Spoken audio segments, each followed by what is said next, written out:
Hi everyone, welcome to my channel. So today we'll discuss the very famous question of the backtracking, which is nothing but how to print all the permutations of a given string. So in this question, what will be the input? Input will be a one string. Let's say here we have A, B, C. What we need to print? We need to print all possible permutations of this input string. So for ABC, we will get six string as the output. As you can see, these are the six string which we will get as the output. For n length of string, if all the characters are distinct, total output will be nothing but n factorial. Here n is 3, 3 factorial is nothing but 6. Alright, so now how to solve this question? The first thing which should come to your mind is whenever we are trying to find all possible solutions, okay, then backtracking should come to your mind. Okay, so here what I can do is, here what we are doing, let us check the output. First of all, we are getting A, then AA. Okay, for two string, A is the first character. For next two, you can see B is the first character. For next two, C is the first character. So out of A, B, C, at the first index, I can put any one of them, right? Same I can do for the second index, same I can apply for the third index.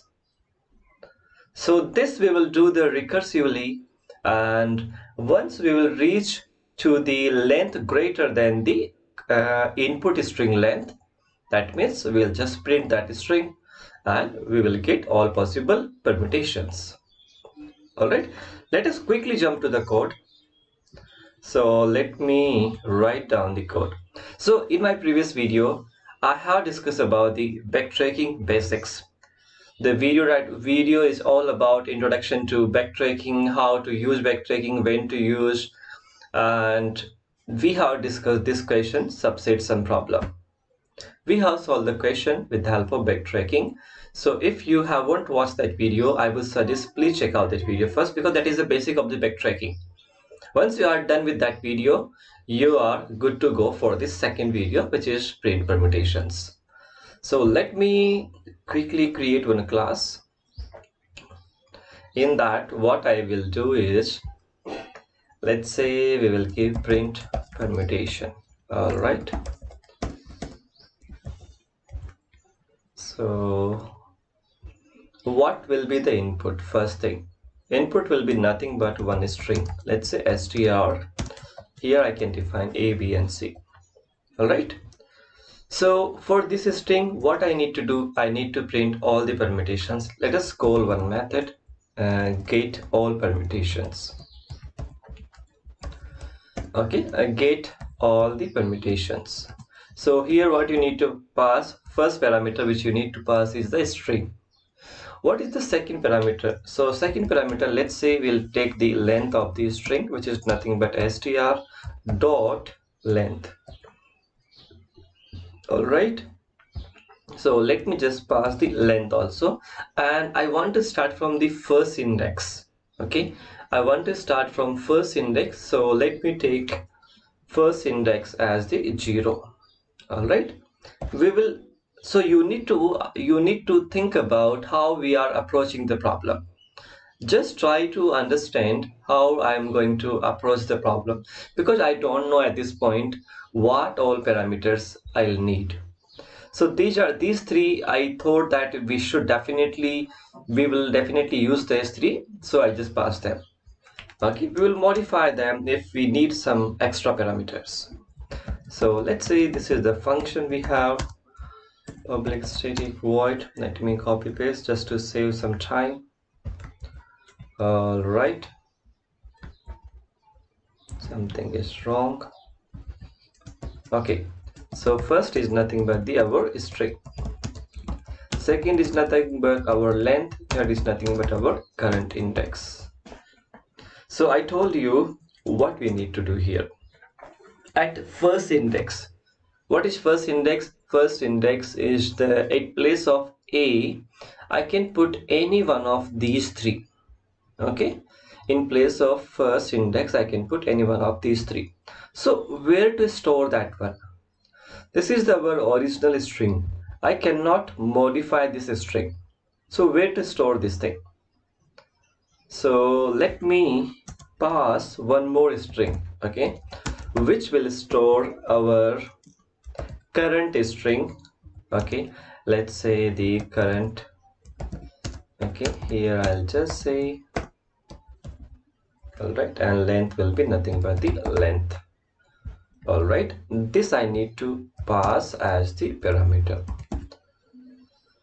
So why I'm doing that? Because I need to store my at first index. Let's say I need to store something, any one of these three characters. So where to store? I need some string for that. So I just took one character array. I'll tell you why I took the character array in some time. So I have taken the character array. Now at first position, I can put any one of these three. Okay, I can just add any one of these three. Now let's say I have added the, okay, I will run a loop. Okay, I will run a loop on the str, and at the first time I will add the first string. Again I will call the recursive method get permutations. There also I will run a loop on the string str. So how to decide that at last index what value we have inserted? There is nothing we are tracking here. Okay, so I need something which will give me the count of the characters and which will make sure that, hey, previously you have used this character, you cannot use this character anymore. So can I take one count array? For each character I will just get one count. So what I'm saying is, let me just run a loop on the, okay, so here what I will do is I'll create one map which will just give me the count for one second, let me import.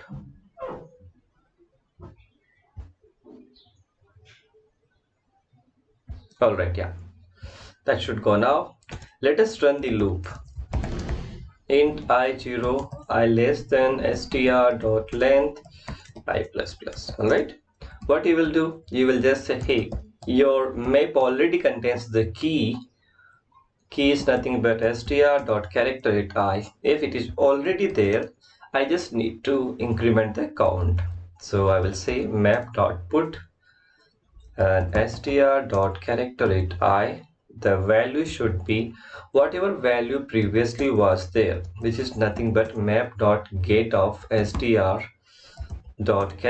I. Okay, if this is the previous value, I can just append one here.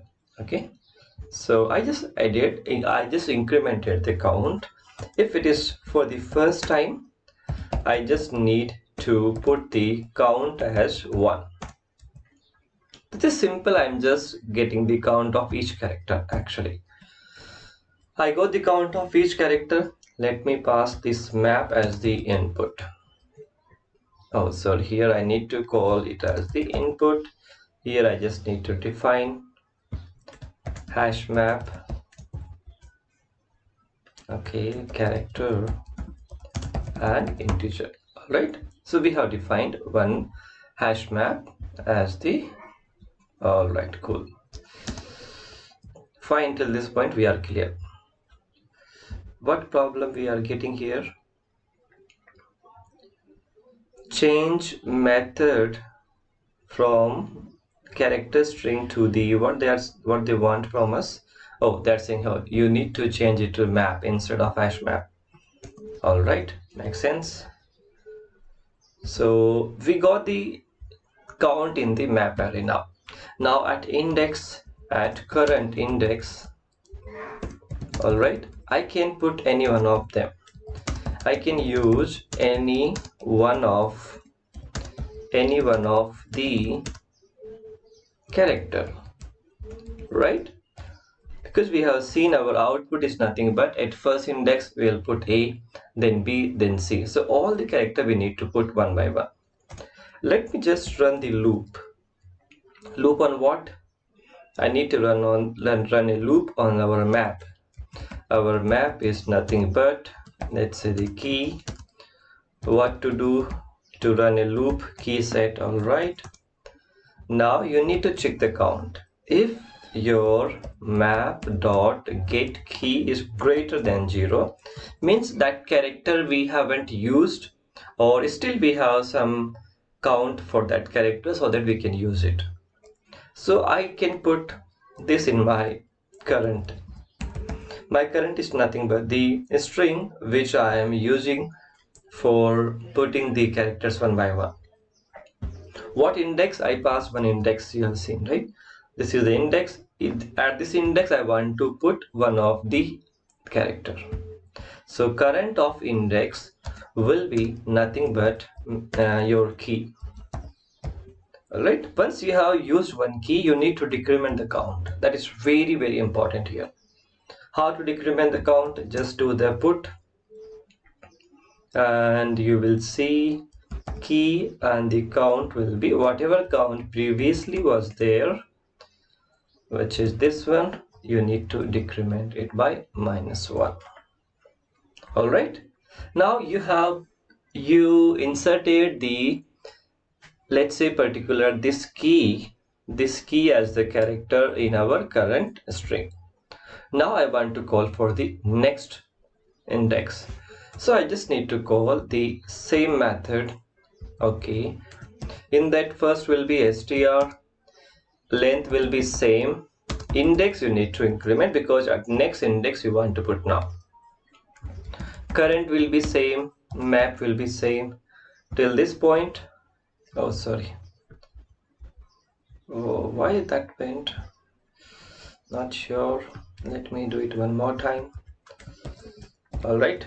So what I was saying is str will be same, length will be same, index will be index plus 1, current will be same, map will be same.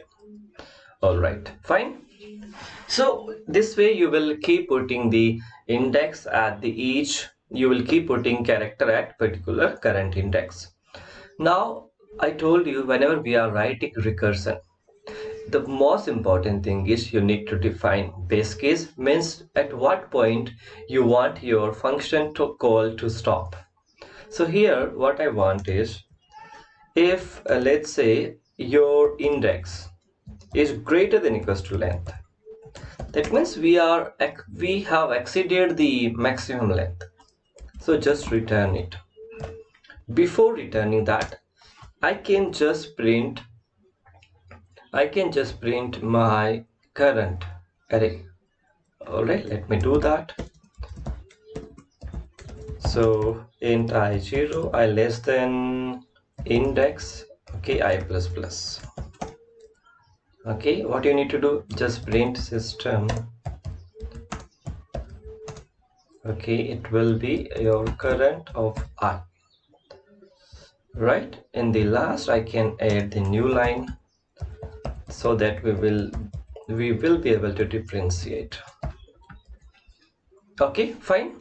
So we have printed this string, we have defined the base case also, and we are calling it one by one.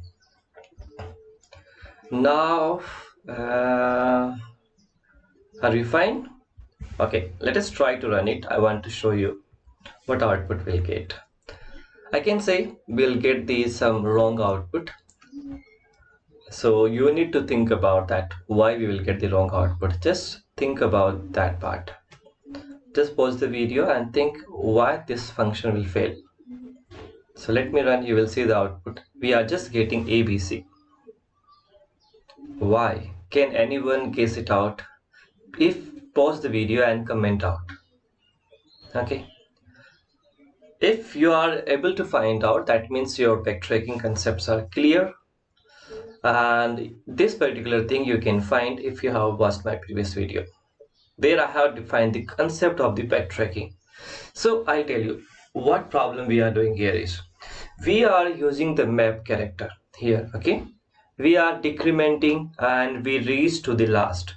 So our one path we have printed, let's say A, B and C we have printed. Now when you are coming back, you are coming back because of this return, Okay, we are doing the backtracking. What I told you, while doing the backtracking, you need to revert the steps which you have done previously. If you will not do, then this is not backtracking, that this is simple recursive call. All right, so for backtracking, if you want all permutations, you need to revert the steps which you have done previously. Do not worry if it's still not clear. I will explain you what with diagram. Okay, so what I am saying is revert the steps which you have done before calling the recursive function. This is the step I was doing, right? So reverting means here I was decrementing the count. Let me increment it again. All right, so because I'm going backward from the path, I need to choose a different path. So I should have the map. My map should have the count of the characters. Here you have decremented all count. If you, while coming back you will not increment, then you cannot go to the new path, right? So I just added this line as of now.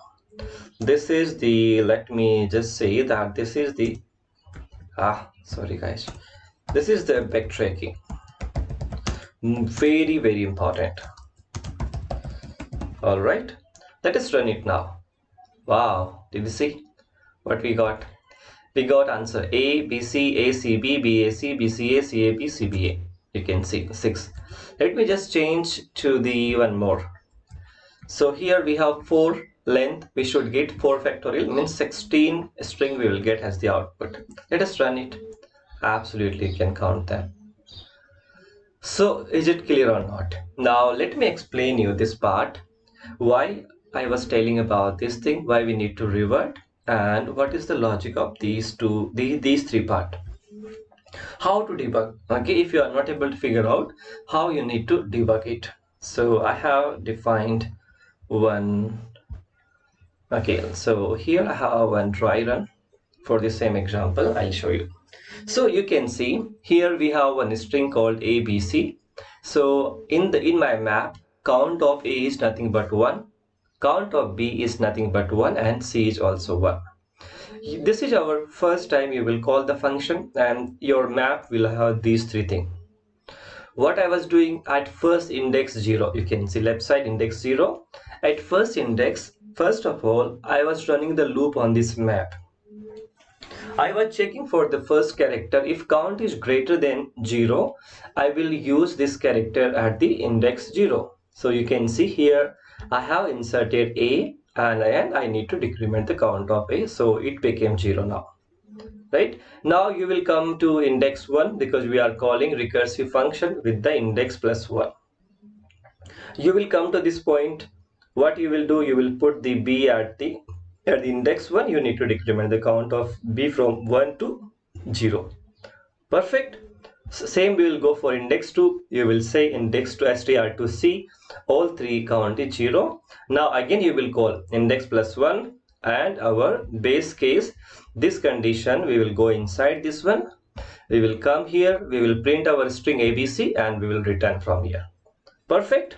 All right, so here after coming to this point, we will just print this string which is nothing but A, B, and C. You can see our string has these 3 characters. Now we are coming back because we did return. Okay, so you will come from this point, you will come to this point. While coming back to this point, did you see one thing? Here, what is count of C? Nothing but 0. Here it became 1. So don't you think we need to increment it back? So that's why I just added this line, because when you are backtracking, you need to revert the steps which you did. What steps we did here? We decremented the count of C from 1 to 0 while coming downside. If you are coming backward, you need to increment it back. So now count of C became 1. From here you will come back here. Count of B will be 1 now, and count of, okay, we got this thing now. Now from here you will come in this path. Here instead of previously you have added B at the index 1, now you will add the C because we are running the loop. So you will insert the C. B count will still be 1, C count will be 0. You will go here, you all 3 count 0. You will go to next, you will come in our base case. Here you will print this time what you will print, this time you will print A, C and B. Okay, you will come back. While coming back, you need to increment the count of B to 1, you need to increment count of C to 1, you need to increment the count of A to 1. You reach to this point, means this particular path is done at this point. Again, at the 0th index, I will use the second character this time because I was running a loop. So you will see this tree will print and this tree we will print. So total we got 6 string, one from here, one from here, one from here, one from here, one from here, one from here. Understood? So that is the what you can do. Whenever some steps are not clear to you, just draw a tree. Just draw the tree like this and you will be able to easily figure out where is the problem coming. All right.